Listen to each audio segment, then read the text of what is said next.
Nagsisimula ang kwento sa pagpako ng bida sa isang uri ng manika sa puno at habang binabaon ng lalaki, sa kabilang dako ng bayan, si Uya, na kaklase niya ay nakaramdam ng matinding pananakit ng tiyan. Kinabukasan sa silid-aralan, narinig ni Soichi ang dalawang babaeng nag-uusap tungkol sa nangyari kagabi. Sinabi nilang natagpo ang nakahandusay si Uya sa kalsada at dinala sa ospital, kaya nang marinig ito, ngumiti si Soichi at sinabing kailangan ang leksyon na yon dahil masyado siyang mayabang. Samantala, sa labas ay nag-aaway si Kuroda at Akiyama at tila hindi ito ang unang beses na sila ay di nagkasundot sa malayo ay nanonood si Soichi at naghahanda na ng susunod na bitag. Sa pag-uwi ay nakakita naman siya ng palakang nakabaon sa tuyong mga dahon at dinala ito pauwi sa kabalbalan niyang dahilang malamig sa gubat. Pagdating sa bahay, ipinakilala niya ang bagong alaga at ginamit ang palaka para takutin ang kapatid na babae, ngunit pinigil siya ng kapatid na lalaking pinagtawanan siya at tinawag pang kakaiba't kadiring bata. Sa silid, nagplano ulit ng bagong sumpa si Soichi na itatapon niya sa isa pang kaklase, kaya pumunta siya sa gubat sa kalagitnaan ng gabi at nagsimulang maghukay kung saan nilibing niya ang manikang tila si Kuroda. Inutusan niya itong manatiling nakahimlay hanggang dumating ang tagsibol at matapos lumipas ang ilang araw ay napansin ng ilang mga kaklase nila Soiching matagal nang hindi pumapasok si Kuroda. Tinanong pa nila si Akiyama tungkol sa kanya dahil nag-away sila noong nakaraang linggo't makikita naman sa malayong nakikinig si Soichi sa usapan. Ang hindi niya inasahan ay may makikialam sa plano niya't yun ang matandang tagapag-alaga ng gubat. Nang makita ang manikang nakapako ulit sa puno ng sedro ay sobrang nagalit ang matanda at sumumpa sa sariling hahanapin ang gumawa nito at pagbabayarin sa kasalanan. Sa di kalayuan, nakakita siya ng isa pang manikang nakabaon at lalong nagalit at kasunod ay may nakita siyang nakabaong ulo lang ang nakalitaw. Akala niya ay isang manika lang iyon pero nang lapitan ay nagulat ang matanda sa natuklasan dahil isa palang kabataan yung nakalibing ng buhay. Kinabukasan, naging pangunahing paksa ito sa paaralan kung saan natagpuang nakahandusay si Kuroda sa kagubatan ng sedro. Pagkagising niya sa ospital, sinabi ni Kurodang wala siyang maalala sa lahat ng nangyari kaya pagkarinig nito ay labis na nadismaya si Soichi. Lumalabas na gusto niyang iwan si Kuroda hanggang tagsibol, ngunit dahil hindi nagtagumpay ang plano, nag-umpisa siyang bumuo ng panibagong sumpa kung saan ngayon ay napansin niya ang tatlong kaklaseng dating magkakaibigan. Napansin niyang bihira ng mag-usap si Kawai at Ishizaka kahit habang magkakasama kaya naman nakabuo siya ng teoryang marahil ay may nangyari sa kanilang dalawa. Ito ang dahilan kung bakit nabuo sa ulo niyang isakatuparan ang plano laban kay Kawai sa kabalbalan niyang rason na tinutulungan si Ishizaka sa paghihiganti. Kinagabihan sa bahay, sinubukan ulit ni Soiching takutin ang kapatid na babae at ngayon ay gamit naman ang gagambang inipit niya sa chopstick. Muling nakialam ang kapatid ni Soiching si Kuchi sa biro at sinampal ang gagambat na punta ito sa mukha ni Soichi. Naranasan ng bata ang sariling kauslakan at sumigaw ng napakalakas kaya nagulat ang dalawang nakatatandang kapatid na takot din pala sa gagamba ang bunso. Kinabukasan sa klase, ginamit ni Soichi ang karayom para tusukin ang kahoy na puppet kung saan nakaramdam si Kawai ng matinding sakit ng tiyan at kinailangang magbanyo. Sa loob, napansin niyang humupa na ang sakit ng tiyan kaya sinubukan niyang bumalik sa kanilang klase ngunit nakakandado ang pinto at napilitang umakyat ang lalaki sa taas para lang makalabas. Bago pa man niya magawa yon, hinagis ni Soichi ang gagamba sa puppet at bigla itong nagpakita sa banyo kung nasaan si Kawai. Nataranta ang bata nang makita ang malakit mabalahibong paa na umaakyat sa pinto at lalong lumala ang sitwasyon nang simulantong saputin ng gagambang parang insekto. Kalaunan, natagpuan si Kawai na nawalan ng malay at ang buong katawan ay balot ng tissue kaya lumapit si Soichi kay Ishizaka at tinanong kung masaya siya sa resulta. Pero pinutol ni Ishizaka ang usapan at sinabing wala siyang alam sa sinasabi ni Soichi kaya nagtago ang uslak dahil napahiya nang mabisto siya ni Ishizaka sa harap ng ibang estudyante kaya naman nagplano siyang maghiganti. Kinagabihan, tumawag siya sa bahay ni Ishizaka at sinabing nanalo ito ng premyo mula sa kung saan pero kailangan niyang pumunta sa Sakurama Park kung gusto niyang makuha ito. Kahit paalam naman niyang boses ni Soichi iyon ay pumunta pa rin si Ishizaka para malaman ang pakay ng kaklase. Habang naghihintay, nagulat siya sa isang misteryosong nilalang na may higanting braso at paa. Sobrang natakot siya at sinubukang tumakas sa gubat pero patuloy siyang hinabol ng halimaw hanggang sa maipit sa bitag ang isang paa ng nilalang. Lumalabas na naglagay ng mga bitag ang matandang nagbabantay sa gubat para mahuli ang gumawa ng pagpako ng mga manika sa mga sedro. Nalaman naman ni Ishizaka na lahat ng iyon ay gawa ni Soichi para takutin siya kaya iniwan na niya ang baliw na uslap na nakatali sa puno. Pinayuhan pa niya si Soichi na umalis agad bago siya makita ng matanda't ilang minuto pa lang nang malapit nang makawala si Soichi ay dumating ang matandang hawak ang palakol. Sinubukan pa ng batang magtago pero inihagis ng matanda ang palakol at muntik ng tamaan sa ulot. Sinabi ng matandang yun ang kabayaran sa bandalismo sa mga punot. Tiniyak kay Sowiching di siya makakaligtas. Nagsimula tong sumigaw sa desperasyon pero maswerteng dumating si Kuchi at nakumbinsi ang matanda na palayain ang kanyang kapatid dahil kundi ay isusumbong niya ito sa paglalagay ng bitad para sa tao sa gubat. Pag-uwi ay tumanggi si Sowiching makinig sa sermon ng magulang at sa halip ay pumunta sa silid para tingnan ang palakang nahuli sa gubat nung nakaraang araw. Binuksan ng bata ang kahong pinagkulungan ng hayop at natuklas ang bulok na ito, kaya naman masasabi talagang tila imposibleng magkaroon ng masayang wakas sa kamay ng kakaiba't baliw na batang ito. Ang screenwriter na si Iwasaki ay nakaramdam ng masamang pangitain at habang sinusubukang mag-relax sa isang coffee shop ay nagbasa siya ng magasin at nakita ang larawan ng modelong nakakakilabot.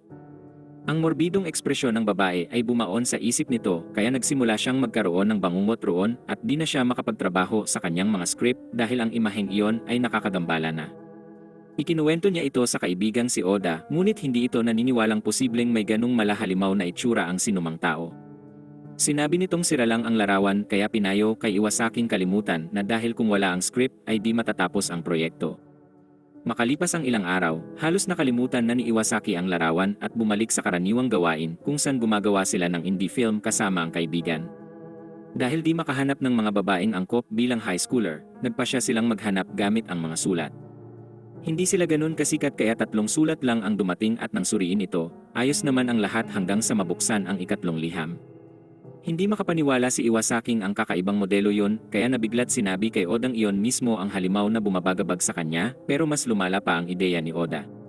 Nagpa siya tong bigyan ng trabaho ang modelo dahil sa kakaibang itsura kaya naman nagalit si Iwasaki at nangatwirang hindi naman horror ang pelikulang ginagawa nila.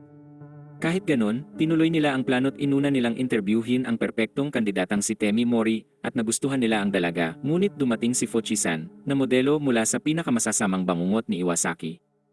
Inanyayahan siya ni Oda na maupot nagbiro pat sinabing tagahanga niya si Iwasaki kung saan makikita ang nakakatakot na mata nitong tinitigan siya at ngumiti pa ng kaunti ang malahalimaw na mukha. Pagkatapos ay kinumpronta ni Iwasaki ang kaibigang wag na muling magbiro ng ganon pero nagpatuloy si Oda at sinabing baka masayang isama si Fuchi sa set para kainin ang pangunahing modelo. Patuloy na nakaramdam ng kakaiba si Iwasaki pero umalis na ang grupo para sa shooting kung saan nahirapan siyang huminga dahil sa halatang rason at tinanong kung malapit na sila. Sinabi ng isa sa mga kaibigang sa kabundukan ang magiging shooting at malayo sa syudad at biglang tumawa si Fuching malademonyo at pinakita ang malalaking pangil.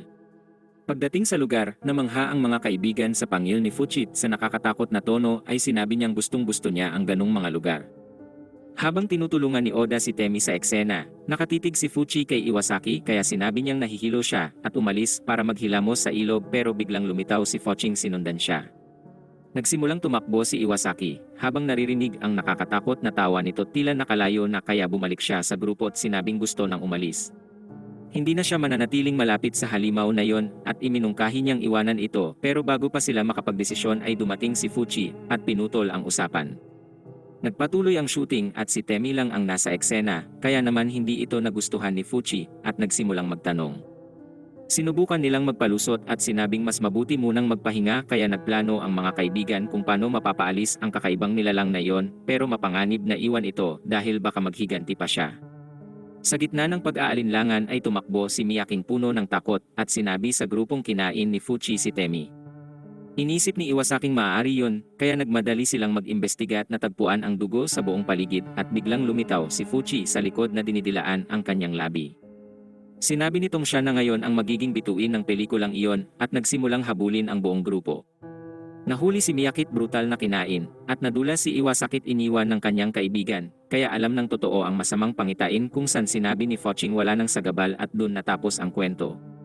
Tiyak na di sila palalayain at hahayaang mabuhay ng kakaibang nilalang na si Fuchit ang halimaw ay siguradong nag-aantay lang ng iba pang biktima. Si Mami ay may malubhang sakit at kakaospital lang pero sa kabila ng paniniwalang malapit ng mawala, ang pinakamalaking takot niya ay ang tuluyang pagwawakas ng buhay kaya ang pag-iisip ng ganun ay nauwi sa desperasyon nito. Sa gitna ng gabi, napansin ng dalaga ang presensya ng tao sa labas ng kwarto't dahan-dahang bumukas ang pinto't nakita ang nakakakilabot na bagay. Kinabukasan, dumating ang doktor sa kwarto't sinabi ni Maming ayaw niyang mawala kaya sumagot ang doktor na ginagawa ang lahat upang gamutin ang sakit at kailangan ng dalagang magkaroon ng pag-asa. Inilahad ni Maming nung nakaraang gabi na panaginipan niya ang katapusan at yun ay senyales na wala ng pag-asa para sa kanya. Gayunpaman, sinabi ni Kuroda na ang nakita ay hindi mismong Grim Reaper kundi isang pasyente mula sa ospital kaya nangatwiran ang dalaga at sinabing imposibleng tao ang kanyang nakita. Paglaon habang kausap ang assistant, sinabi ng doktor na kung patuloy na maglalakad ang pasyenteng yon sa ospital ay magkakaroon ng problema pero naiintindihang dahil sa kanyang kondisyon ay takot itong matulog. Pumunta sila sa kwarto ng pasyente, tinanong ng assistant ang kalagayan nito, kaya binunyag ng doktor na ang pangalan nito ay Tetsuro Mukota at pumasok siya sa ospital 2 buwan na ang nakalipas dahil sa napakahaba niyang mga panaginip. Sinabi niyang nangyayari na yon sa loob ng 1 buwan at nung unang beses, ang kanyang isang gabing panaginip ay tila 2 o 3 araw. Sa simula, inisip niyang lahat ay nasa utak lang pero habang tumatagal, ang mga panaginip ay humabat nagsimula ng malito sa pagitan ng mga panaginip at realidad na nakakagambala na sa kanyang buhay. Doon nagpasya si Kurodang i-ospital ito para masubaybayan ang siklo ng pagtulog at natuklasang nagsiseizure si Mukota sa tulog. Ipinakita ng brain activity niyang nasa malalim na yugto siya ng pagtulog at kapag ginising ito, hindi niya maalala kung nasaan siya dahil sa panaginip ay 1 taon at kalahati na ang lumipas. Lumipas ang ilang linggo't lumala ang sitwasyon at ng gabing yon, ang panaginip ay tumagal ng 10 taon kaya sinabi ng doktor na nakatuon ang grupo sa pagtuklas ng sanhi ng panaginip. Nakiusap ang pasyenteng bilisan dahil kundi, ang mga panaginip ay maaaring tumagal ng higit 100 taon at sa puntong yon ay mauwi na siya sa ganap na kabaliwan. Ang tagal ng mga panaginip ay tila lumalawak ng labis at ito ay nagsimulang makaapekto sa pisikal na anyo ni Mukota. Nang makapasok ang doktor sa kanyang kwarto, ang lalaki na ngayon mistulang alien na ay nagtanong kung nasaan siya at yun ang karaniwang umaga nila. Nagpakilala si Kuroda at pinaliwanag na humingi ng tulong si Mukota 2 buwan na ang nakalipas at dun naalala ni Mukota ang nangyari. Tinawag niya si Mami tumakbo sa ospital upang hanapin ang kanyang asawa at nang makita niya ito, nagulat ang babae kaya sinubukan siyang pigilin ng mga doktor. Sa sandaling yon, napagtanto ni Mukotang lahat ay panaginip lang at di siya kinasal kay Mami. Samantala, patuloy na sumisigaw si Mami at sinasabing ayaw niyang mawala kaya nagkomento si Kurodang hindi pa siya nakakita ng pasyenteng sobrang takot doon. Paglaon, lalo pang lumalala ang sitwasyon ni Mukota at ang kanyang anyo ay naging kahawig na ng isang nabubulok na alien.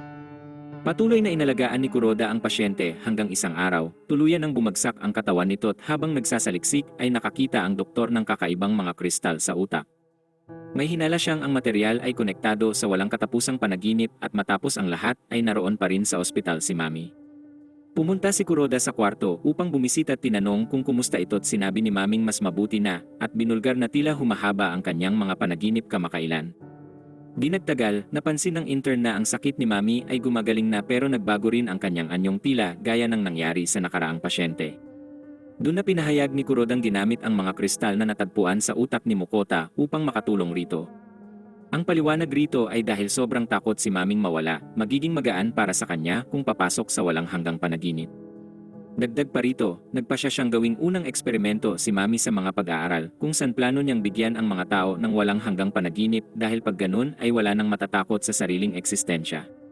Si Yuko ay isang madaldal na babae at walang tigil na nakikipag-usap pero isang araw, huminto siyang magsalita at ang kaunting lumabas sa kanyang bibig ay mali at baluktot. Nang tumigil siyang pumasok sa paaralan, nagpasya ang kaibigang si Ray na tingnan ang nangyayari at pagdating sa bahay ay narinig ang ingay mula sa likod. Ang mga magulang ay pinupuksa ang ilang slag sa likod dahil parang mga salot silat nang pumasok si Ray para makita ang kaibigan, nakita niya si Yukong nakatulala. Siya ay agresibot nasa pighati pero nang buksan niya ang bibig, isang slag ang lumabas rito at ang tanawin ay nakakakilabot. Nagpasya ang mga magulang ni Yukong punuin ang bathtub ng asin at buksan nito ang bibig habang naroon. Iniisip nilang asin ang pupuksa sa slag pero masyadong matagal si Yuko sa loob at nang subukan siyang ilabas, tanging ang ulo na lang niya ang nakuha.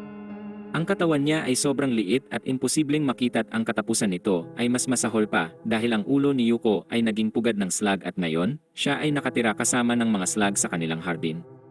Kapag lumapit ay makikita ang ulong nakatinging malungkot na siyang tadhana ni Yukong pinaghalong hirap at takot.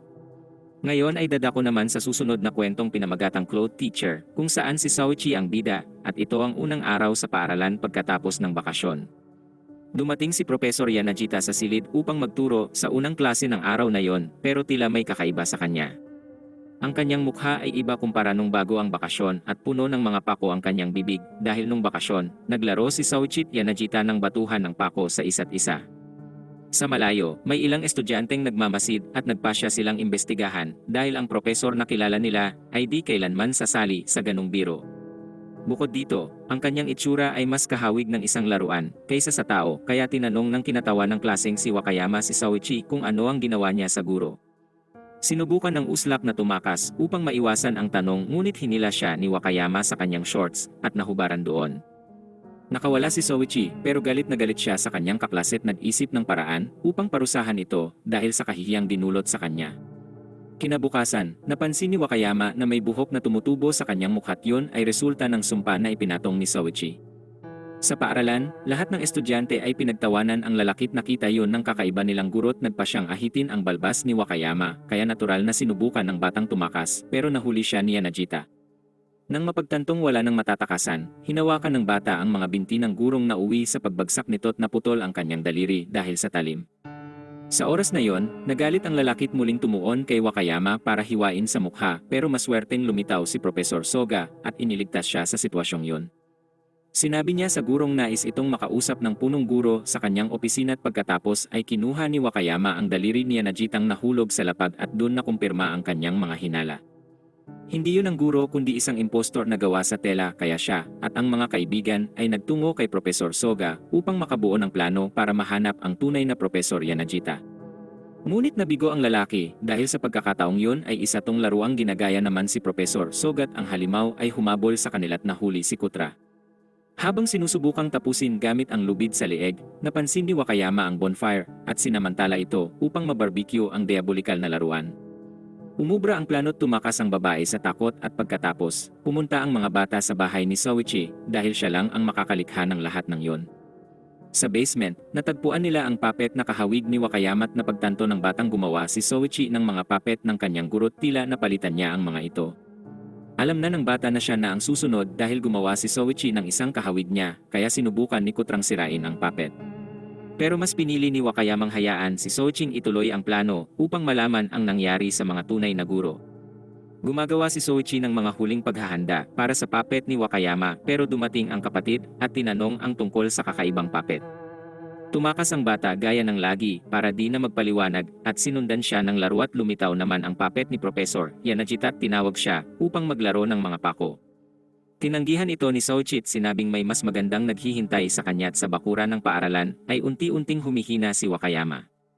Nag-umpisa ng mahigop ang kanyang kaluluwa at ang halimaw na guro ay malapit na siyang mahuli nang biglang tumakbo ang puppet ng bata. Hinabol niya ito at sinirat sinabing siya ang sumunog sa pagmumukha nito at makalipas ang kaunti, lumitaw si Soiching tumatakbo mula kay Profesor Yanagita. Patuloy na nagtatapon ng mga pako ang puppet at nang subukang tumakas at umakyat sa bakod, muling nahubaran ang uslap ng nilikhang nilalang at sa pagkakataong yon, buong paaralan ang naroon upang masaksihan ang eksena. Sa oras ng kahihiyan, kinansela ni Soichi ang kanyang sumpat ang puppet ni Profesor Yanagita at Profesor Soga ay naging mga inanimadong laruan. Nang araw din yon, natagpuan ang mga tunay na gurong buhay sa kanilang tahanan at naalis rin ni Wakayama ang kakaibang balbas.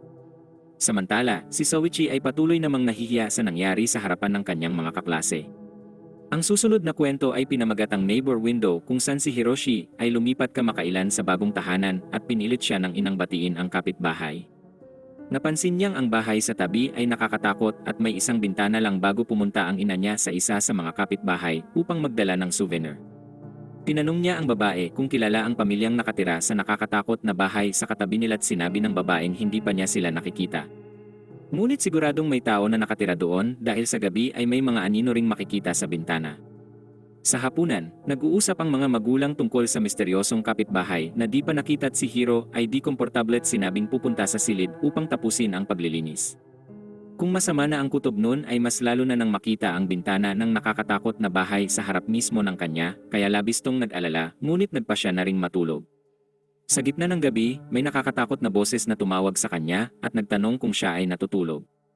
Nang buksan ang bintana, nakita niya sa kabila ang kakaibang babaeng patuloy na nagtatanong kung gusto ang bahay at inaya siya nitong bumisita. Sinara lang ni Hiro ang bintana at nagpa siyang baliwalain dahil baka imahinasyon lang pero sa sumunod na gabi ay muling narinig ang boses ng matandang babaeng kinukumusta siya. Sinabi nitong dahil di siya bumisita nung nakaraan, siya na ang pupunta rito kaya si Hiro ay nagpanik at nang buksan ang bintana. Ang halimaw ay may tungkod at sinusubukang tumawid sa kanya.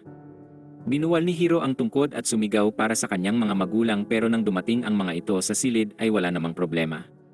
Nakasara ang bintana ng kapitbahay at siguradong hindi sila naniniwala kay Hiroshi pero siya ay naging suspityoso dahil alam niyang may nakamasid sa kanya.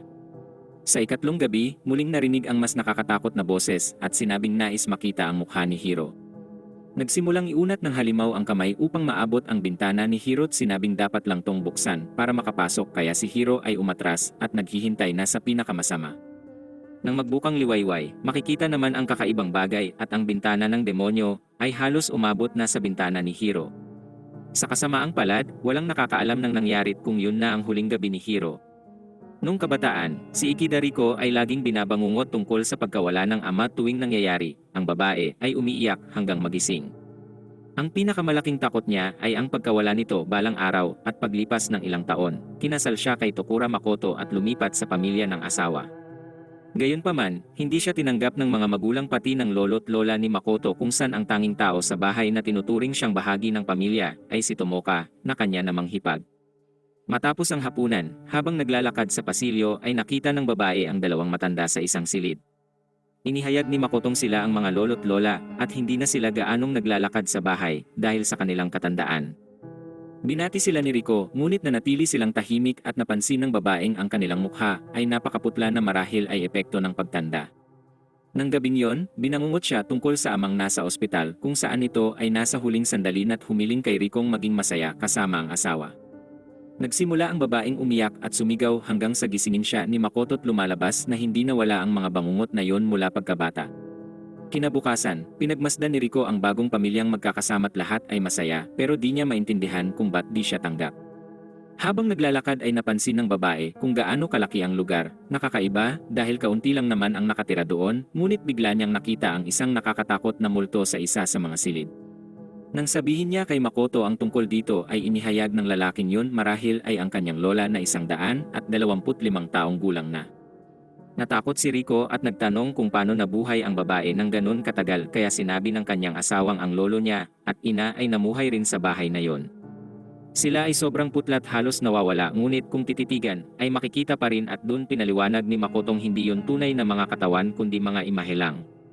Sa sumunod na taon, namatay ang lolo ni Makotong si Ryuzu, at ang buong pamilya ay nagtipon sa burol at pati ang ama ni Riko ay dumalo sa seremonya at ang babae ay labis na natuwa nang makita tong muli.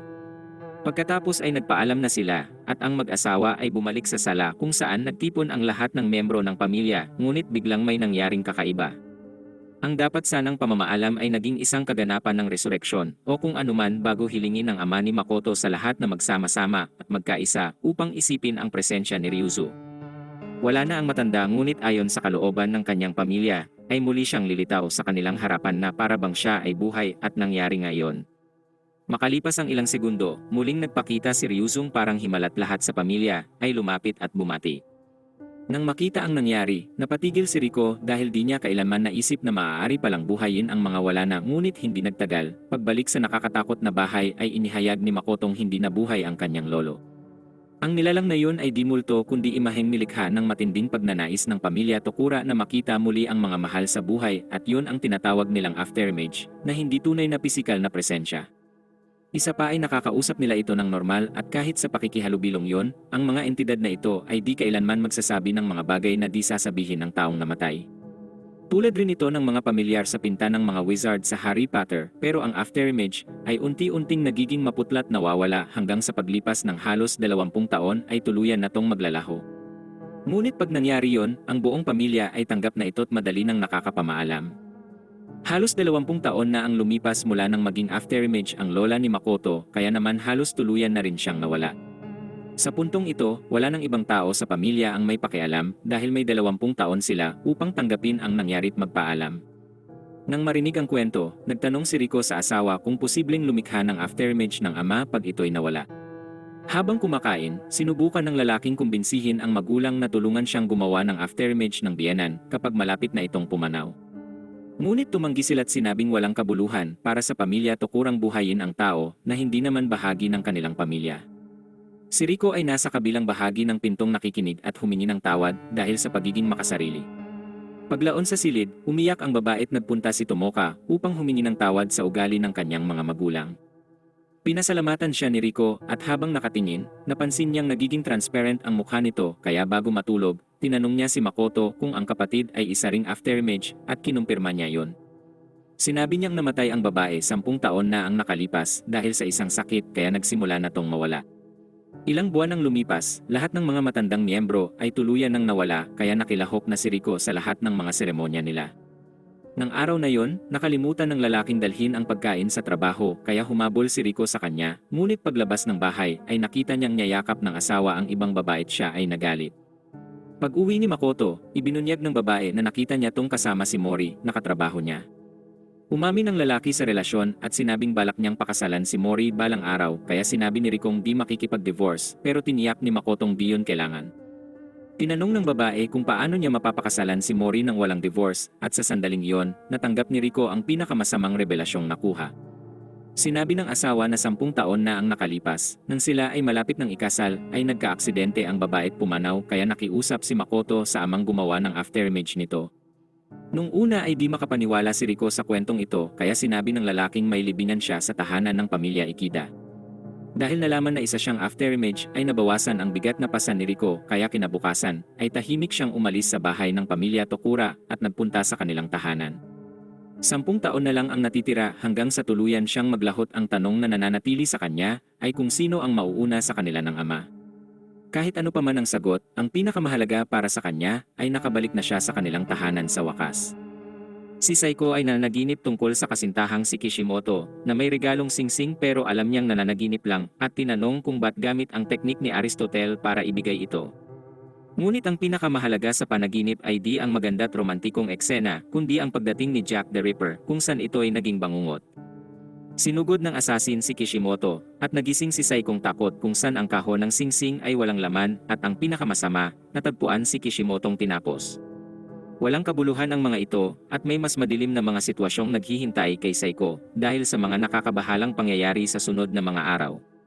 Napansin niyang laging may nakatingin sa kanya sa loob ng kanyang silid kung saan may mga butas sa dingding sa harap niyang dapat takpan ng tape at maging sa ibabaw ay gumamit sila ng drill para magmasid sa kanya. Kailangan ni Saikong kumilos kaya hinataw niya ang kadiring daliring lumabas sa butas at sinaksak ang screwdriver sa butas ng kisamit tinamaan ang nakakainis na stalker sa mata. Sigurado siyang ang pamilya ang nanonood sa kanya dahil ang ama't kapatid ay may tama sa mata't daliri pero sinabi nilang nakuha yon sa labas ng bahay. Upang makataka sa kakaibang lugar, nagpa siya si Saikong pumunta sa bahay ng tiyahin pero nalamang walang bus papunta roon at nagpa siyang maglakad. Dumaan siya sa isang tulay at napadiretso bigla sa isang dead-end na kalsada at kakaiba yon para sa kanya dahil alam ring tama ang landas ngunit sa paglikong muli ay wala ng daan. Nang subukan niyang pumasok sa pangunahing kalsada ay may mali at bukod sa muli na namang harang ay lahat ng naglalakad ay nakamaskra. Lumapit ang isang lalaki kay Saiko at tinanong kung kailangan ng tulong at inalok na ipakita sa kanya ang tamang daan papunta sa bahay ng tiyahin kahit nag-aalangan siya. Kailangan nilang pumasok sa mga kahoy na bahay at dumaan sa mga silid ng ilang nakamaskrang pamilya kung saan sobrang iba ang kapaligiran. Hindi nagtagal, may isang tao na sumisigaw sa pintuan ng isang bahay at nag-uutos na buksan ang pinto kaya natakot si Saiko. Tinulungan niya ang mag-asawa at natuklasang ang mga residenteng di pumapayag na magpadaan sa loob ng bahay ay inaatake ng ibang nakamaskra. Wala nang pribadong pag-aari dahil lahat ng bahay ay bukas para sa lahat kaya sinabi ng babaeng dapat siyang pumunta sa bahay ng tiyahin at natanggap ang 2 babala. Una ay magsuot dapat ng maskra para makagalaw sa lugar na iyon at pangalawa ay mag-ingat sa pagtawid sa tulay sa ibabaw ng ilog. Delikado ang lugar at may isang kriminal na malaya pero dahil wala ring ibang opsyon ay nagpatuloy si Saiko sa misteryosong lugar. Maraming nakamaskrang tao ang nakatingin sa kanya at matindi ang tensyon bago matagpuan ang bahay ng tiyahin at tumakbo upang tawagin ito. Nang marinig ang boses, nakita niya ang tiyahin kakaiba ang itsura't nakasuot ng panligot ang buong silid ay puno ng mga butas na may mga stalker na nagmamasid. Tinanong niya kung paano nabubuhay ang tiyahin ng ganun at sumagot ang babaeng nasanay na rin siya. Walang paraan upang makawala sa mga stalker at iniisip niyang dapat ring alisin ng pamangkin ang ilan sa mga damit. Nagulat si Saiko sa kakaibang pag-ugali ng tiyahin at sinabing siya ay tila nabaliw na kaya naman nagalit ang babae. Tanga ng kutsilyo, inutos niya sa babaeng alisin ang suot dahil kundi ay hihiwain niya ito kaya tumakbo si Saiko sa matinding takot. Lalong lumala ang mga bagay nang makatagpo siya ng patay na tao sa daan at nang lumingon ay may nakakatakot na nilalang na nakatingin sa mga butas. Ang mga stalker ay nakakatakot, maraming mata, at malaking ulo para magmasid sa iba at muli na namang nakita ni Psycho ang lalaking nakamaskrang tumulong sa kanyang makaalis kanina. Napansin ng babaeng nasa kamay ng lalaki ang singsing na ibibigay sana ng kasintahan sa panaginip at doon tinanggal ng lalaki ang kanyang maskratyon si Jack the Ripper. Sinabi niyang sa pagkakataong yun ay di makakataka si Psycho pero tinamaan ang baliw ng hampas ng tiyahin ni Psycho. Binanggit ng babae sa pamangking magtungo sa ilog at doon niya makikita ang daan palabas sa lugar na yon kaya tumalikod na siya at umalis. Sinubukan pang tawagin ni Psycho ang tiyahin ngunit ang tanging naiisip lang ay makalabas sa nakakatakot na lugar ng mabilis. Lahat ng ito ay isang misteryo at katanungan rin kung nananaginip lang si Psycho tungkol sa maliliit na butas ng dingding. Ang babaeng si Riza ay nawala ng alaala at sinama pauwi ng pakakasalang si Makita. Ipinaliwanag ng lalaking nakita niya itong naglalakad sa kalye matapos ang paaralan at hindi nito alam kung saan siya nakatira. Nang gabing yun, nakaranas ito ng malubhang bangungot kung saan nagising siya't narinig ang katok sa pintot paglipas ng ilang segundo. Bumukas ang pintot may nakakatakot na uod na gumapang roon. Kinabukasan, sinabi niya kay Makita ang bangungot at tinanong nito kung ano ang maaaring magdulot ng panaginip niyang higanteng uod. Sinabi ng babaeng hindi niya alam ang dahilan ngunit ayon sa kanya, tila totoo at nakakatakot ito kaya inaya siya ni Makitang maglakad-lakad at sinabing makakapagpasaya ito sa kanya. Pumunta sila sa isang parket umupo sa tabi ng ilog at habang namamangha sa tanawin, inamin ng lalaki ang kanyang pag-ibig kay Riza at inihayag na yun rin ang lugar ng una siyang nagsabing mahal niya ito. Ganap na nawala ang memorya ng babae at hindi maalala ang mga ito at pagkatapos ay inimbitahan ni Makita ang kasintahan sa bahay at sinabing naroon ang kanyang ama. Ngunit siya ay may sakit at halos hindi na makaalis ng kama kaya di na kailangang makita ito sa bahay. Tinanong ni Riza kung sobrang seryoso ng sakit ng ama niya at kinumpirma yun ni Makita. Dati siyang nobelista ngunit ngayon ay hindi na siya makasulat at ang ina naman niya ay pumanaw ilang sandali matapos siyang ipanganak. Sinabi ni Makitang kahit di maalala ang lugar ay nakapunta na si Riza doon ng ilang beses at bigla silang nakarinig ng ingay ng gumagapang sa likod ng pinto at tinanong ng babae kung ano yon. Sinabi ni Makitang ama niya yun ngunit ang ingay ay nagbigay kay Riza ng kilabot. Makalipas ang ilang segundo, bumukas ang pinto't gumapang ang matanda't yun ang pangalawang pagkakataong nagkita sila ng magiging manugang niya. Hiniling ni Makita sa amang bumalik at magpahinga dahil di na maaaring mapagod ngunit sinabi ng matandang dapat muling makita ang magiging asawa ng anak bago ganap na lumala ang kalagayan. Ngunit binunyag ni Makita sa amang nawalan ng alaala si Riza at hindi na aalala na sila ay ikakasal at doon na nagpaalam ang matanda't sinabing babalik na siya sa kanyang kwarto upang magpahinga. Pagbalik sa bahay, naaalala ni Riza ang mga naramdaman ng makipag-usap sa ama ni Makita at nakatitiyaktong may nakita siyang nakakatakot sa loob ngunit hindi niya maalala kung ano yon. Biglang kumatok ang kanyang ina sa pinto at sinabing naroroon si Makita sa ibaba't kailangan siyang makausap agad. Nang matagpuan ng lalaki, binunyag nitong ang ama ay lumubha na ang kalagayan at nalalapit ng mawala kaya bilang huling kahilingan, sinabi nitong nais makita si Riza ng huling beses. Hinawakan ni Makita ang babae at dinala sa kanyang bahay at pagpasok sa kwarto ng matanda, natagpuan niya ang pinakanakakatakot na tanawing nakita nito sa buong buhay niya. Ang lalaki ay may mahabang linya ng mga bungong nakadikit sa ulot binubuo nun ang higanteng uod mula sa bangungot ni Riza.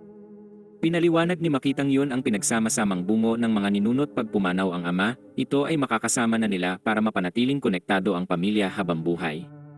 Sa pagsasanib ng mga utak ay ibinahagi ng ama ang lahat ng alaala at sinabi ng matanda kay Makitang di na siya tatagal ng ilang oras at inutusan ang anak na gawin ang tungkulin dahil kailangan ng tagapagmana ng pamilya. Sa sandaling iyon ay bumalik ang mga memorya ni Riza at naalalang muli ang lahat ng nangyari. Tinanong ni Makita kung naalala nito ang pagtanggap sa kanyang alok na kasal at sinabing kailangan niyang magkaroon ng isang anak upang mapagpatuloy ang lahi. Ngunit sinabi ni Rizang hindi niya ito pakakasalan at tumakbo palayo, ngunit sa daan ay nadapa siya sa linya ng mga bungot na gawa ni Makitang makahabol sa kanya. Nang malapit ng mahawakan, biglang sumakit ang ulo nito at pumunta sa kwarto ng amang naging perpektong pagkakataon para makalayo si Riza pero sa halip, naglakad siya papunta sa kwarto upang malaman ang nangyari.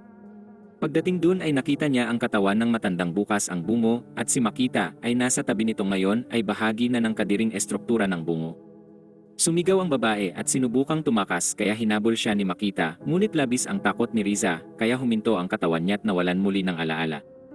Sa huli, walang may alam kung magiging pareho ang kapalaran niya sa ina ni Makita o makakataka sa diabolikal na pamilya.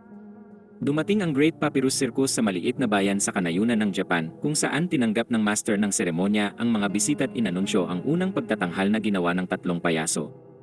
Ngunit hindi nagtagal ang palabas dahil ilang segundo lang ay naaksidente ang isa't inalis siya ng mga kasama sa entablado. Ang ikalawang akto ang hinihintay ng lahat at pangunahing atraksyong si Layla na naglalakad sa lubid, ngunit ang babae ay takot at balisa. Isang lalaki sa mga manonood ang tumingin sa kanya't nakilala ito dahil nakita siya dating nakaupo sa isang park sa lungsod at hindi na niya ito malimutan simula noon. Ganito rin ang nararamdaman ng ibang lalaking nanonood sa palabas at kahit ang mga nakakita kay Layla sa unang pagkakataon ay hindi mapigilang titigan siya. Masasabing si Layla ang nakahatak ng mga manonood kaya naroon sila pero nakaraos si Layla at nagpatuloy ang palabas. Ngayon, ang tatlong naglalakad sa lubid ay tatawid naman sa lubid sa isang uri ng human tower, ngunit walang proteksyong net para mailigtas sila sa pagkahulog. Matapos ang ilang hakbang, sila ay nawala sa balanse at di naiwasang bumagsak, ngunit nang makuha ang mga katawan, ang knife thrower na si Joe ay sumampa na.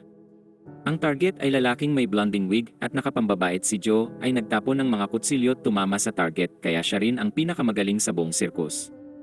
Tinanong ni Joe kung maaari nang ikasal kay Layla pero sinabi ng master ng seremonyang may ilang kutsilyo pang dapat itapon kaya nagpatuloy si Joe sa sunod na kutsilyong nauwi sa kabaligtaran. Sinubukan niya ulit at natamaan ang kasama sa dibdib ngunit hindi sumusuko si Joe dahil determinado siyang makuha ang karapatang maikasal kay Layla. Doon ay nagpa siya tong lumikha ng bagong trick at ngayon, siya ang magiging target habang nagtatapon ng mga kutsilyo kaya nahiga si Joe sa lapag at itinapon ang una pataas. Bumagsak ito sa tabi ng mukha niya at nagpatuloy at pagkatapos ay itinapon ang pangalawa, ngunit hindi sinwerte dahil tumama ito sa dibdib kaya nauwi sa kaparehong kapalaran ng mga kasama. Ang susunod na palabas ay ang Fire Breather, ngunit ang lalaki ay nagliyab habang ginagawa ang palabas at naging barbecue. Kahit ang taga-alaga ng leon ay nagkaproblema at kinain kaya ang lahat ay natakot sa nakitang pangyayari, ngunit nagpatuloy pa rin ang palabas. Para sa huling pagtatanghal, si Mario na pinakabagong miyembro ng Papyrus Circus ay papareha kay Layla sa akto. Nakiusap ang babae sa kanyang umatras dahil tiyak na mapapahamak at sinabing ang master ng seremonya ay hindi tao kundi demonyo o sa makatuwid ay Reaper of Death. Ayon sa kanya, ang tungkulin nito ay ipakita ang palabas at kunin ang mga kaluluwa ng mga nagtatanghal at sinabing mahal niya ang lalakit ayaw niyang mawala ang buhay nito gaya ng iba. Nagsimula ang palabas ngunit nang siya ay lumambitin sa trapeze, ay naputol ang lubid at humampas ang kanyang buong katawan sa lupa. Sa sandaling yon, nagsimulang umiyak ang master ng seremonya at sinabing ang lahat ng kaganapan ay isang malaking trahedya. Tinanong niya ang mga manonood kung sino ang nais sumalit magtrabaho sa Papyrus Circus kung saan nangako siyang sinumang may talento upang maging malaking bituin ay ikakasal kay Layla. Sa ganung paraan, ang master ng seremonyang ayon sa babae ay demonyo ay nagkakaroon ng mga bagong biktima para sa kanyang sirkus. Ang tanging nakaligtas sa kalokohan ay ang payasong tinawag si Layla at sinubukang kumbensihing tumakas sa lugar kasama siya. Ngunit bago makapagpasya ang babae, ang kutsilyong itinapon ni Joe kanina ay bigla ring tumama sa dibdib ng payaso. Sa huli, walang nakakaalam kung may makakatalo sa demonyo at maliligtas si Layla kaya maaaring ilaan ng babae ang buong buhay bilang pain sa pagkuha ng Reaper ng mga kaluluwa. Si Michio Mori ay matagumpay na pintor kung saan napagtanto ng lalaking ang rason ng kasikatan ay dahil natagpuan ang modelong si Nanahori na perpektong babaeng kanyang inspirasyon. Sa isang sesyon ng autograph sa Art Expo, nakita niya ang isang babae sa malayong nakatingin sa kanyang painting at si Mori ay namangha sa babae at nilapitan ito upang tanungin kung ano ang palagay sa painting. Sinabi ng babaeng maganda sana ito pero ang ekspresyon ng modelo ay medyo karaniwan kaya kung makahanap ang pintor ng modelong pareho ang galing ay magiging mas interesante ito. Sa bahay ni Mori, gumagawa siya ng isa pang portrait ni Nana at bigla namang tumambad ang babae mula sa exposition. Dumating siya ng may kayabangan at gumawa ng kwento at sinabing hindi na maipinta ni Mori si Nana dahil ito ay di na makakuha ng inspirasyon sa karaniwang ekspresyon niya.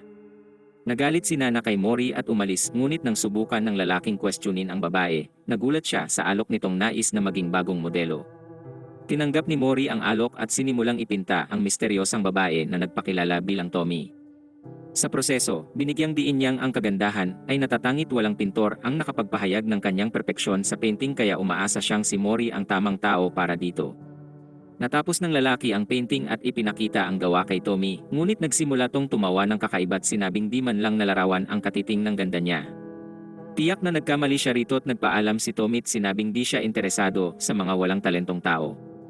Nainis ang pintor at mula sa puntong yun ay nakabuo siya ng pagnanais at di mapigilan ang sariling ipinta ang perpektong larawan ni Tommy, ngunit winasak niya ang painting dahil hindi siya kumbinsidong sapat na yon. Habang nasa isang bar at sinusubukan tong alisin sa isipan, nakita niya ang kaibigang nagkomento tungkol sa iskultor na si Iwata na malapit ring katrabaho nila. Ang lalaki ay nagtatagumpay sa mga iskultura at tila nakatagpo siya ng kamanghamanghang modelo bilang inspirasyon, ngunit nang ipakita ng kaibigan ang litrato nila ay naroon si Tommy. Sinabi rin niyang ang litrato ay medyo malabo at ang imahe ay talagang nakakatakot kaya si Mori ay hindi nakapagsalita. Sa parehong gabing yun ay pumunta siya sa bahay ni Iwata at hiniling na makita ang mga sikat na iskulturang pinag-uusapan ng lahat pero tumanggi ang lalakit sinabing si Tommy ay para sa kanya lang. Pinigilan nito ni Moring isara ang pinto at nagsalitang may baliw na ekspresyon at pinwersa ang sarili sa loob.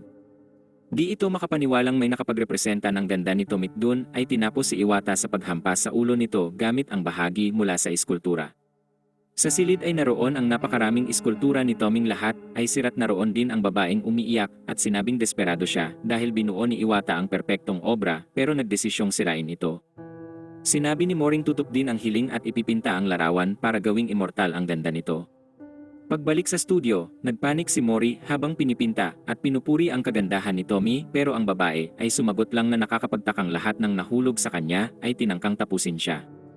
Natapos na ito at sa pagkakataong yun, sigurado ang lalaki sa obra't ipinakita ang painting na isang bersyon ni Toming may demonyong mukha't halimaw na nakadikit sa ulo.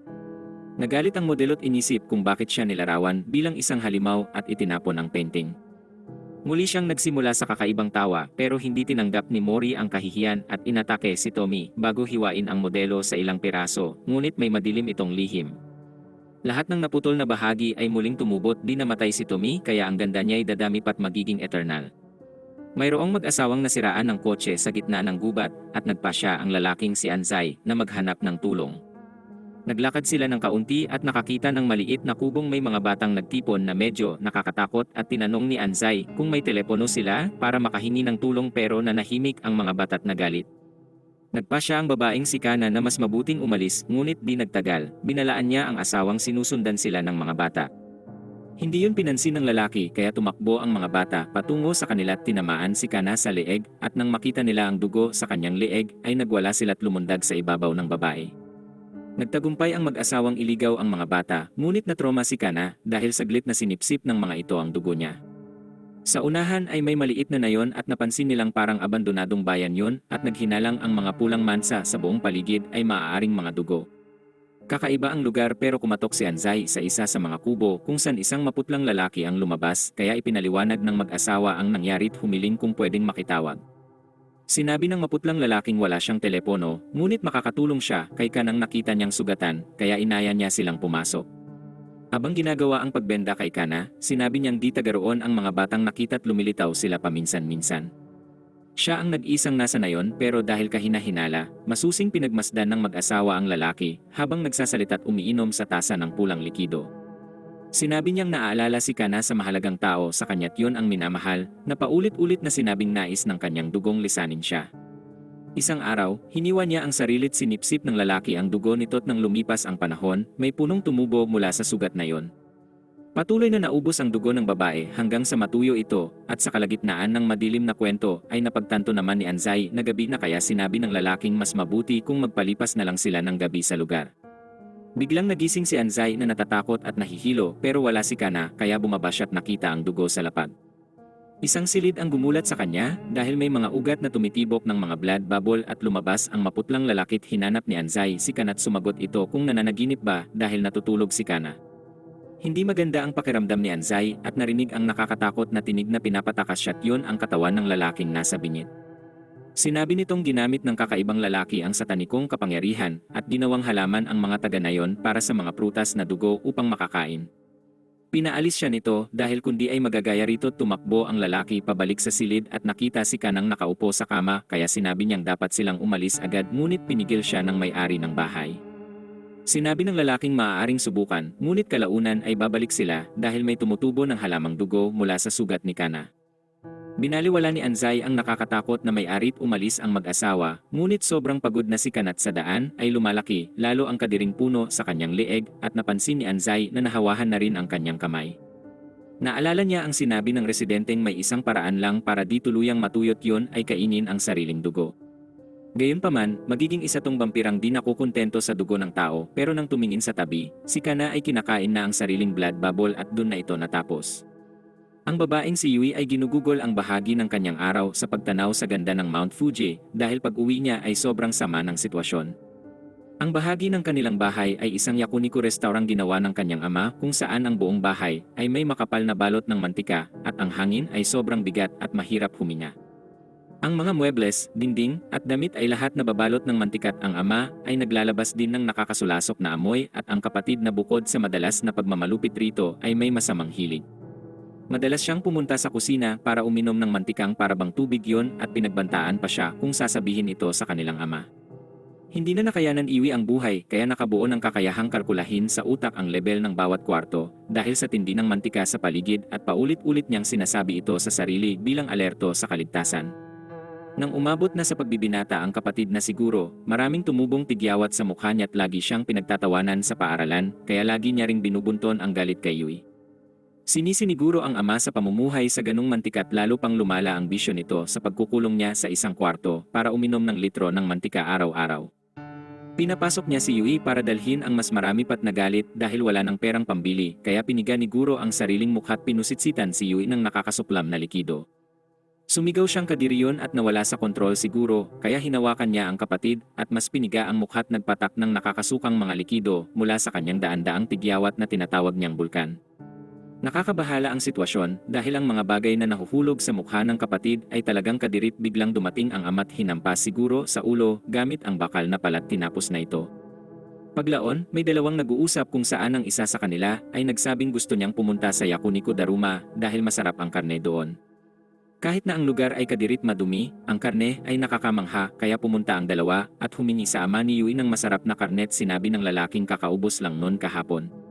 Lumalabas na ang masarap na karne ay ang sariling anak at naramdaman ni Yuing ang level ng mantika ay lampas na sa 70% kaya nag-umpisa siyang magkabangungot sa pagsabog ng Mount Fuji. Pero sa halip na lava, ito ay mantika kung saan nalunod siya sa ilog nito't ngayon, ang kanyang balat ay nagsisimula na ring maglabas ng mga impeksyon at tigyawat. Si Yui ay naging agresibo habang ang level ng mantika sa paligid ay umabot na sa 80% kung saan isang gabi ay nagising si Yui sa kanyang amang nagbibigay ng mantika habang siya ay natutulog. Nagalit siya at sinabing ito mismo ang lumalason sa kanya tuwing gabi ngunit ang ama niya ay sinabi lang na matulog na siyang muli. Sa sumunod na mga araw, nagpa siya si Yuing di na matutulog kahit isang saglit dahil natatakot siyang muling dumating ang kanyang ama't totoong naghihintay lang ito ng tamang pagkakataon. Ngayon, ang ama niya ay nahulog sa nakakabahalang adiksyon at nagsimulang uminom ng napakaraming mantika sa puntong tumatagas na rin ito mula sa itaas. Ang paligid ay may makapal at kakaibang hamog na kulay kayumanggit dilaw at isang araw, narinig ni Iwi ang sigaw at nasilip ang kanyang amang hinihiwa ang sariling paa para magamit sa Yakuniku. Doon umabot sa 100% ang level at ramdam na talaga ang sulasok na nagmumula rito. Si Kinako ay nagmamaneho sa gubat ng gabi upang makarating sa loob ng lungsod kung saan namatay ang kanyang lolo't ang kanyang lolang si Osodi ay nag-iisa roon. Humiling ang matandang babaeng bisitahin ng pamilya dahil may mga bagay siyang kinakatakot kamakailan at nang dumating si Kinako ay pinarada niya ang sasakyan at nagpatuloy hanggang makarating sa isang tulay. Nakita niya ang bahay ng lola sa kabilang bahagi ng ilog ngunit habang tumatawid sa tulay ay nakatagpo siya ng isang matandang lalaki.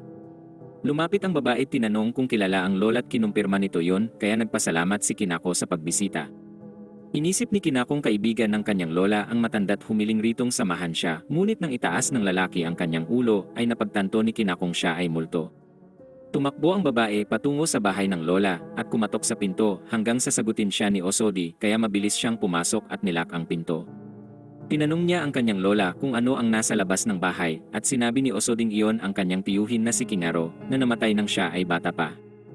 Mula nang pumanaw ang asawa, araw-araw na lumilitaw ang kaluluwa ni Kinarot ng iba pang taga-nayon sa tulay at habang tinitingnan ang bintana ay hindi makapaniwala si Kinako sa nakikita. Sinabi ng kanyang lola na tinatawag siya ng mga multo buong gabi kaya nahihirapan ang matandang babaeng makatulog.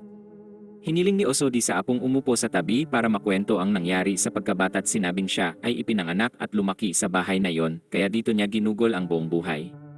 Ngayon, halos wala nang nakatira sa nayon pero nung nakaraan ay maraming pamilya ang nanirahan dun at ng panahong yun ay may kakaibang tradisyon sa nayon.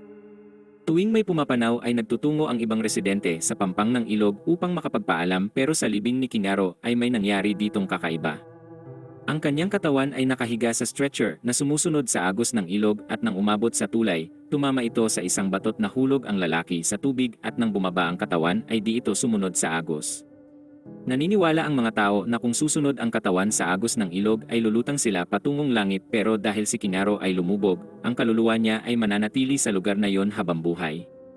Ang huling nakaranas ng parehong kapalaran ay si Shokichi, na isang lalaking 2 metro ang taas, at unang pag-ibig ni Osodit sa kabila ng kanyang laki ay may mabait na puso. Sa kanyang libing, kinailangan ang 2 stretcher, at labis na nalungkot si Osodi habang pinapanood ang seremonya pero nang tumama ang stretcher ni Shokichi sa isang bato ay nahulog ang katawan nito. Dahil sa laki, naipit ang kanyang katawan at nang tumingin pababa, nagkaroon si Osodi ng impresyong ang kasintahan ay nakatingin sa kanya. May ilang gumamit ng sanga upang tulungan tong ipagpatuloy ang paglalakbay pero ang katawan ay lumubog at ang kaluluwa ay nakulong doon. Naniniwala itong hinihintay siya ng mga yumaong kamag-anak kaya ang mga multo ay dumarating kada gabi para tawagin siya. Umiiyak si Osodit umaming siya ay takot kaya muling tumingin si Kinako sa bintana at sa pagkakataong yun ay nakita si Shokichi. Pinangako niya sa kanyang lola na sa susunod na umaga ay aalis silang dalawa sa lugar na yon pero naniniwala si Osodin huli na at hindi na siya tatagal. Hiniling ng babae sa kanyang apong pag siya ay nawala ay dapat siyang ilibing ng babae at sinabi rin kahit ano pang mangyari ay ayaw niyang bumaba sa ilog na yon. Matapos gawin ang huling hiling, naubos ang lakas ni Osodi kaya sinubukan ni Kinakong gisingin siya pero nang mapagtantong nasa loob pa rin siya ng sasakyan ay naisip niyang napagod lang siya sa biyahe at huminto sa daan para matulog. Pero takot pa rin siya dahil tila totoong totoo ang kanyang mga panaginip at sinundan niya ang daan hanggang sa makarating sa pasukan ng nayon.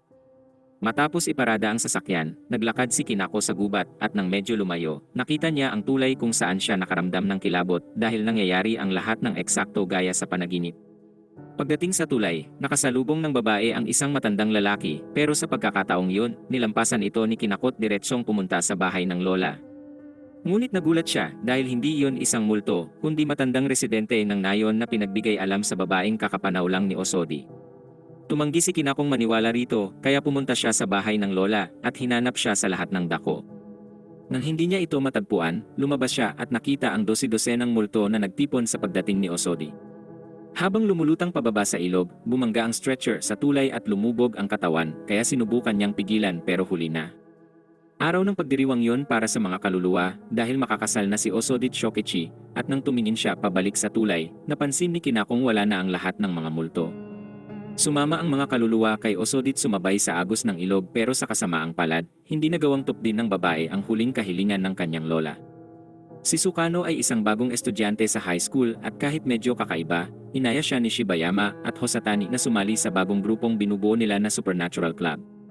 Masaya ang lalaki at sinabing mahilig siya sa mga investigasyon at ipinahayag niyang puno ng misteryo ang lungsod kaya naman nagka-interes ang mga kaibigan dahil matagal nang nakatira doon at wala silang nakitang kapanapanabik. Sinabi nilang magkakaroon ng welcome party para sa estudyante pagkatapos ng klase ang bagong miyembro ay naglabas mula sa halaman ng kakaibang bulaklak na parabang mata. Di alam ng mga kaibigan kung saan yun galing at si Sukano ay tumalon sa tuwa't pagbalik sa silid ng Supernatural Club. Sinabi ni Shibayamang hiniwa niya ang halaman at yun ay totoong mata ng isang tao. Si Kitagawa na parang bootleg Light Yagami ay sinabing ang halaman ay espiritu ng mandirigmat nagtaka si Sukano kung nakakakita din ito. Gumawa si Shibayama ng presentasyon ng sinasabing kapangyarihan tulad ng pagtupi ng dulo ng kutsara gamit ang isip. Nais din ng bagong estudyanteng subukan yun at nagawa nitong tupiin ang kutsarang hawak na nauwi sa pagkamangha ng lahat kaya sinabi ni Sukanong biro lang yun. Ipinahayag niyang ang sikreto ay baluktutin ang kutsara hanggang maging marupok para madaling matupi pero sinabi ng mga babaeng hindi nila ito nakitang binabaluktot ang kutsara. Hindi gusto ni Shibayama ang ugali ng lalaki dahil sinasabi niyang ang kapangyarihan ay mental at di isang peking ilusyon. Matapos ang pulong ng club, lumapit si Kitagawa sa kaklase at kinausap sa ibang tonong marahil ay nabisto na si Shibayama ng bagong estudyante. Ginambala sila ni Sukanong dumating upang sabihin ang tungkol sa interesanteng landas na natagpuan patungo sa isang misteryosong talon sa hilaga ng paaralan. Sinabi ng mga estudyante ritong walang talon sa lugar na yon pero nagpasya silang tawagin ang club at sundan ang bagong estudyante roon. Naglakad sila sa daan sa tabi ng paaralan at nagulat sila nang makita ang talon kaya nagtaka rin kung bakit hindi nila ito napansin dati. May naramdamang kakaiba si Shibayama kaya tinanong siya ng mga kaibigan kung anong nangyayari sa kanya. Sinabi nitong nag-aalala siya dahil dapat niyang ipakita ang kapangyarihan sa telebisyon at di magugustuhan ng mga tao ang kabalbalang kutsara kaya kailangan niya ng iba. Nagbahagi si Sukano ng kakaibang kwentong sa pagbaba sa landas ng bato patungo sa ilalim ng talon. Nakakuha siya ng nakakamanghang kakayahan at pinakita ang sinasabi sa paglunsad ng asul na kidlat sa ibong lumipad sa itaas. Nakumbinsi ni Sukano si Shibayamang ang talon ay nagbibigay ng kapangyarihan at paglipas ng 2 araw ay may nangyaring masama dahil nawala si Shibayama mula nang magtungo roon. Nag-alala ang lahat sa pagkawala niya at maraming kakaibang bagay rin ang nangyari sa maikling panahong yon. Sinabi ni Kitagawang ramdam niya ang masamang presensya sa talon at naniniwalang si Shibayama ay naroon sa ilalim. Pumunta sila sa lokasyon at kinumpirmang ang espiritu ng kaibigan ay nakulong pero di na posibleng alisin ang katawan, kaya may teorya silang marahil ay tumalon ito dahil sa pagkabigo sa kanyang mga peking kapangyarihan. Biglang lumitaw si Sukano gaya ng lagit sinabing mali sila dahil nakita niyang nahulog si Shibayama sa talon habang sinusubukang makuha ang kapangyarihan. Bumalik ang mga kaibigan sa paaralang lugmok at ramdam nilang may mas nakakatakot na darating at muling sumulpot ang kakaibang estudyanteng masaya at sinabing nakatagpo ng misteryosong lawa. Tila hindi pa sapat ang lahat ng nangyari kaya nagpunta ang grupo para mag-imbestiga at nang marating ang lugar ay sobrang walang kabuluhan dun. Sobrang kakaibang nagkaroon ng lawang ganun kalakit walang nakakita kaya sumigaw si Hosatani sa kakaibang estudyante at inakusahan itong kinumbinsi si Shibayamang bumaba sa talon. Nagsimulang tumawa ang lalaki sa nakakatakot na paraan at tinanong kung ba't natatakot dahil kung bahagi talaga sila ng Supernatural Club ay dapat silang matuwa sa mga misteryong yun. Biglang may nakakatakot na halimaw na lumitaw sa misteryosong lawa sa harap nila kaya silang lahat ay nanigas. Gabi na't nagtipon ang mga babae para pag-usapan ang bagong estudyante dahil mula nang dumating ito ay nagsimulang lumitaw ang kakaibang mga bagay. Sigurado silang siya ang salarin at dun narinig ng mga babae ang katok sa pinto't nagtaka kung sinong darating ng ganong oras. Ang nakakabahalang boses mula sa labas ay pinapabukas ang pintot yon si Shibayama pero nang buksan ito ay nakita nila ang isang zombing namamaga at nakakatakot. Agad nilang nilak ang pintot sinubukang alamin kung paano nangyari yon dahil ang boses ay kay Shibayama talaga. Sinira ng zombie ang pinto gamit ang lakas at tumakas ang mga babae, ngunit sa kaunting distansya lang ay nakatagpo nila si Kitagawang kasama ang maraming mga moe na estatwa. Sinabi niyang pagbalik mula sa klase, lahat ng ito ay dumating sa bahay at lumitaw si Sukano mula sa likod ng mga estatwa at agad inakusahan ng mga babae bilang salarin sa pagdadala ng mga sumpa sa bayan. Gaya ng lagi, tinanggi niya ang mga akusasyon at sinabing mahilig lang siya sa mga misteryo at dumating rin ang zombing Shibayama at naglunsad ng kapangyarihan kay Kitagawang tumama sa isang estatwa. Nahumaling si Sukano sa kapangyarihan ng zombie habang patuloy na naglulunsad ng kidlat kay Kitagawa ngunit gumanti ang lalaki at naglunsad ng pulang kidlat sa zombing kaibigan. Sinabi ni Sukanong di siya nagulat sa nangyari dahil alam ang tunay na kwento at nakitang tinulak ni Kitagawa ang kaibigan sa talon upang siya ang magkaroon ng kapangyarihan. Gayunpaman, hindi inasahan ni Bootleg Kira ang isang bagay kung saan nais niyang makipagtulungan kay Sukano upang gawing mas nakakatakot ang bayan pero sinabi ng bagong estudyanteng hindi siya interesado. Kinabukasan, bumalik na ang lahat sa normal na walang mga kakaibang bagay dahil lumipat ang misteryosong estudyante at naglaho si Kitagawa pero ang imahe ng kakaibang estudyanteng yun ay mananatiling misteryo sa grupo. Isang babaeng nagngangalang Yuki ang pumanaw at ang kanyang pamilya ay nasa burol kung saan ang ama ay patuloy na sumisigaw sa pagkawala ng kanyang anak. Kinabukasan, ang kasintahan ng babaeng si Tashio ay dumating sa libingan dala ang bulaklak at agad pinagsalitaan ng ama ni Yuki. Hindi niya gusto ang lalaki at sinisisi ito sa pagkamatay ng anak bago ito atakihin ng ama at tumakbo upang kumuha ng isang bagay. Habang kinakausap ni Tashio sa simbolikal na paraan ang kasintahan, bumalik ang lalaki at naglagay ng scarecrow sa harap at sinabing yun ay upang takutin ang mga tulad niya kaya nagpa siya ang lalaking umalis na lang. Lumipas ang isang araw at napagtanto ni Mr. Namada na ang scarecrow ay naging anak niyang babae at nakatitig ito sa kanya pero di nagsasalita talagang nakakatakot. Tinawag niya ang lahat upang makita ang kakaibang pangyayari at tila ang kaluluwa ng kanyang anak ang nasa loob ng scarecrow. Ngunit ganun lang ito kapag nasa sementeryo dahil kung dadalhin ang scarecrow sa bahay ay babalik ito sa normal. Sa sumunod na mga araw, maraming pamilya ang nagpasyang maglagay ng scarecrow sa mga libingan ng mga mahal sa buhay batay sa ideya ni Mr. Namadat lahat ay nagbago at naging imahe ng mga yumao. Bumalik si Tashio sa libingan ng minamahal at natigilan nang makita ang scarecrow ni Yuking nakatitig kaya nagsimula siyang managinip na kausap si Yukit ang scarecrow ay lumitaw sa kanyang panaginip.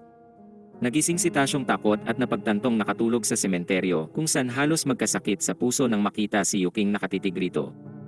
Tumakbo si Tasyong nagpapanik sa daanan ng sementeryo at nang huminto dahil naubos ang hininga, muling lumitaw sa harap si Yuking merong nakakatakot na tingin.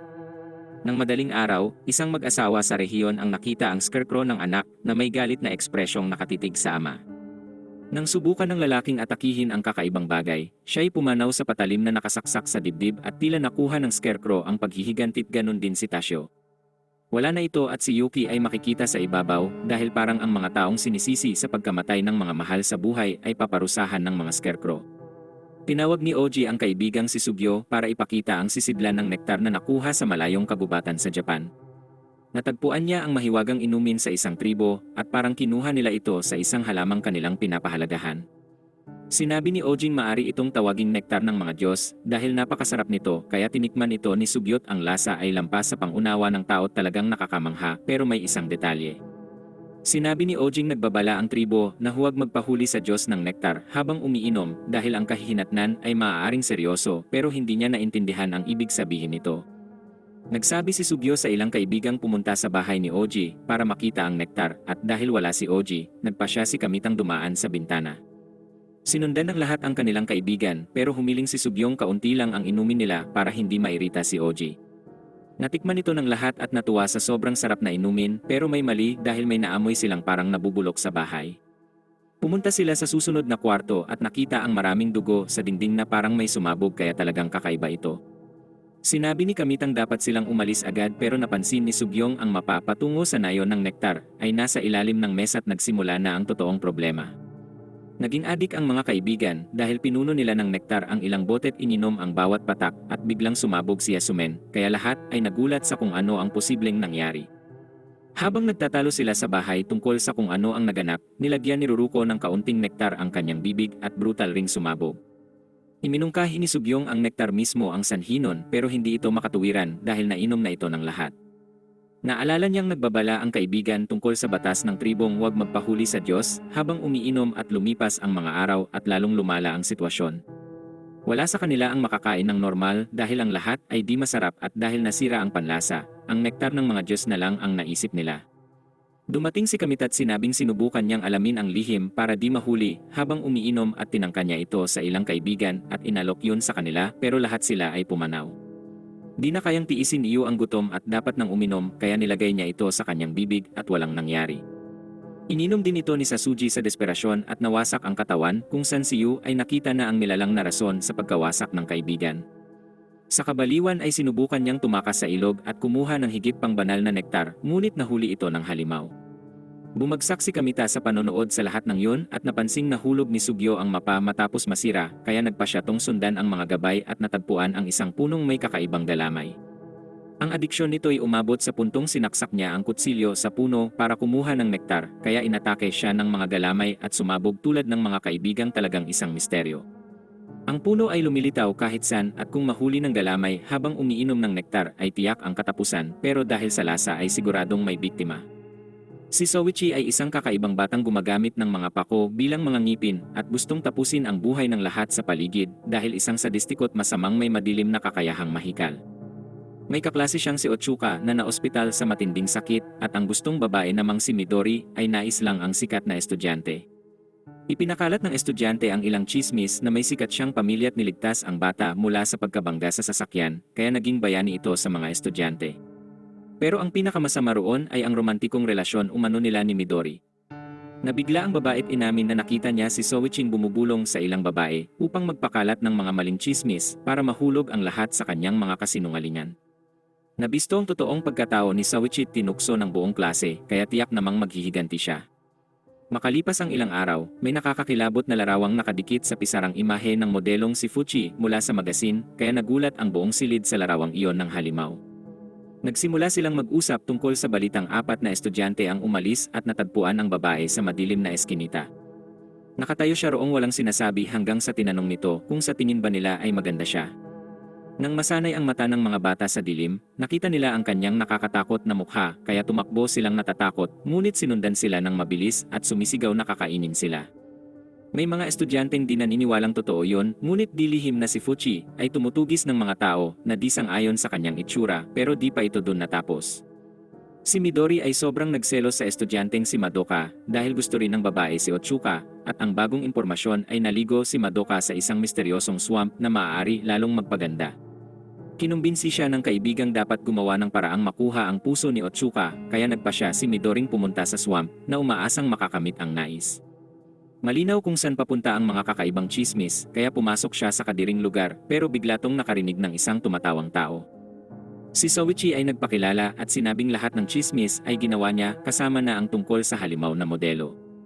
Gusto niyang gumanti kay Midori dun ay kumuha ito ng maraming litrato para ipakita sa lahat na talagang nagpunta ang babae upang maligo sa swamp pero di lahat ng sinabi ni Soichi ay kasinungalingan. Biglang nagulat ang ilang ibon sa likod ng mga punot isang malaking ulo ang lumabas mula sa lawat bumangon ang higante at mas demonyong bersyon ni Fuchi. Sumigaw siya kay Soiching wala tong pahintulot na kunan siya ng litrato sa swamp at ipapakita niya kung ano ang mangyayari sa sinumang lalabag sa patakarang yon bago idagdag na natatakam sa itsura nito. Tumakas si Midori pero nagpatuloy si Soichi sa pagsasabing sobrang ganda niya at muli, ang kapalaran ng mga biktima ay nanatiling misteryo.